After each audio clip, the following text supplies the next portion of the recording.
How are you all? Hope you all are doing very good. So today, students, we have to start our third chapter of class second, which is about devices, peripherals. So these are the different devices which are used as a peripheral with a computer. ठीक है, इन्हीं के use से एक computer बहुत ही accurately and efficiently work कर पाता है. सो इनके बारे में आज हम डिस्कस करेंगे. सी, peripheral is a device that is used to put information into or get information out of the computer. Peripheral क्या है? एक ऐसी डिवाइस है जिसके थ्रू आप पहले इंफॉर्मेशन को कंप्यूटर के अंदर क्या करते हैं, एंटर करते हैं एंड फिर अपने डिजायर्ड आउटपुट को, इंफॉर्मेशन को अचीव करते हैं by using these kind of peripheral devices only. ठीक है, सो कितनी 6 मेन कंप्यूटर पेरिफेरल्स हैं जो हमें यहाँ डिस्कस करने हैं. That is input devices, CPU, output devices, storage devices, hardware and software. ठीक है, चलो सबसे पहले किसके बारे में पढ़ेंगे? इनपुट डिवाइसेस के बारे में पढ़ेंगे. सो input devices let you enter the data into the computer system. ये वो डिवाइसेस हैं जिसके थ्रू आप अपने डेटा को कंप्यूटर सिस्टम के अंदर एंटर करते हैं. एग्जाम्पल, आप डेटा को टाइप कर सकते हैं बाय यूजिंग अ कंप्यूटर. ठीक है, या फिर डेटा को पिक्चर फॉर्म में भी क्या किया जा सकता है, इनपुट किया जा सकता है by using a scanner in the computer system. So कुछ एग्जांपल्स आपको इनपुट डिवाइसेस के गिवन है, such as mouse, joystick, microphone, barcode scanner. These all are the types of input devices. Next we come to central processing unit which is known as CPU. इसको processor भी कहा जाता है. इसका काम क्या है? Carries out all the important functions of a computer. Computer के जितने भी इंपॉर्टेंट फंक्शन है सभी को यही करता है. सीपीयू क्या करता है? It has input and output devices communicate with each other. CPU के थ्रू ही जितने भी इनपुट और जितने भी आउटपुट डिवाइसेस होती है ये आपस में एक दूसरे के साथ इजिली कम्युनिकेट कर पाती है. And CPU is also called brain of the computer. Very important, इसको क्या कंप्यूटर का ब्रेन भी कहा जाता है. ठीक है, चलो जनरली अब कंप्यूटर के 3 कंपोनेंट्स होते हैं. एक होता है ALU which is arithmetic logic unit, second is control unit and third is memory और स्टोरेज यूनिट. ठीक है, चलो now next we come to output devices. So output devices is used to send data out of the system. अब system के बाहर data को देने के लिए हम आउटपुट डिवाइसेस का यूज करते हैं. ठीक है, यूजर जो रिजल्ट को देखता है, जब कंप्यूटर उस डेटा को इजीली प्रोसेस कर देता है और प्रोसेस करने के बाद यूजर को अगर उस रिजल्ट को देखना है, he can view it by using the output devices.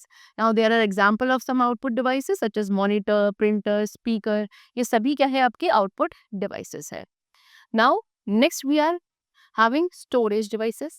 Storage devices in the computer is required for the storage and retrieval of the instructions and data. इसका यूज क्या किया जाता है? कंप्यूटर के अंदर इंस्ट्रक्शंस को स्टोर करने के लिए और उनको रिट्रीव करने के लिए हम स्टोरेज डिवाइसेस का यूज करते हैं. डिफरेंट टाइप्स की स्टोरेज डिवाइसेस होती हैं जो कंप्यूटर के अंदर डेटा को स्टोर करने के लिए यूज की जाती है, such as pen drive, CD, DVD. Okay, चलो now the next topic is IPO cycle.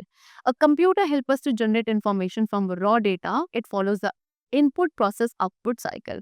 Computer क्या करता है? जो रॉ डेटा हमसे प्रोवाइड करता है उसके थ्रू क्या इंफॉर्मेशन को जनरेट करके हमें प्रोड्यूस करके देता है. एंड ये पूरा प्रोसेस जो कंप्यूटर करता है वो किसके थ्रू करता है? इनपुट प्रोसेस आउटपुट साइकिल के थ्रू, जिसको आप क्या बोलते हो? IPO साइकिल बोलते हो.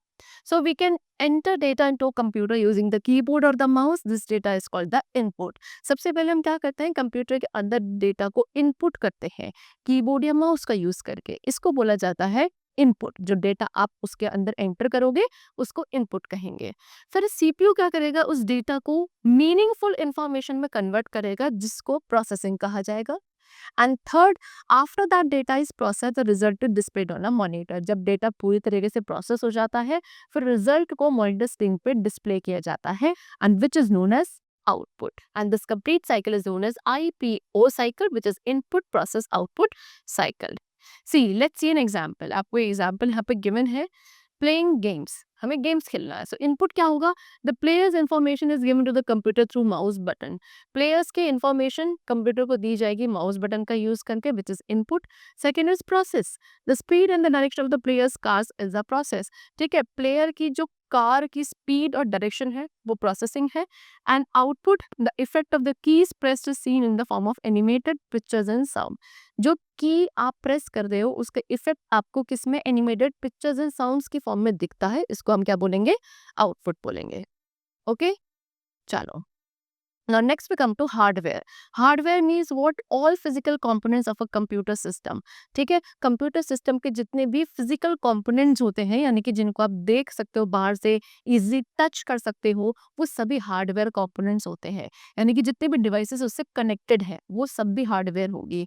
आप उनको, you can not use software without using hardware. Computer के अंदर जो सॉफ्टवेयर है उसका यूज विदाउट हार्डवेयर नहीं करा जा सकता है, जैसे कि keyboard, monitor, CPU, mouse. These all are the examples of hardware devices. And the last we come to software. Software is a set of programs that enables the hardware to perform a specific task.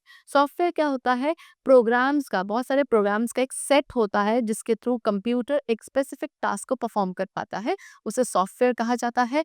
All the programs that run the computer are software. जितने भी programmes computer पर run करते हैं सभी को software कहा जाता है, जैसे कि Notepad, Paint, Tux Paint, MS Word. These are some examples of software. Okay, चल।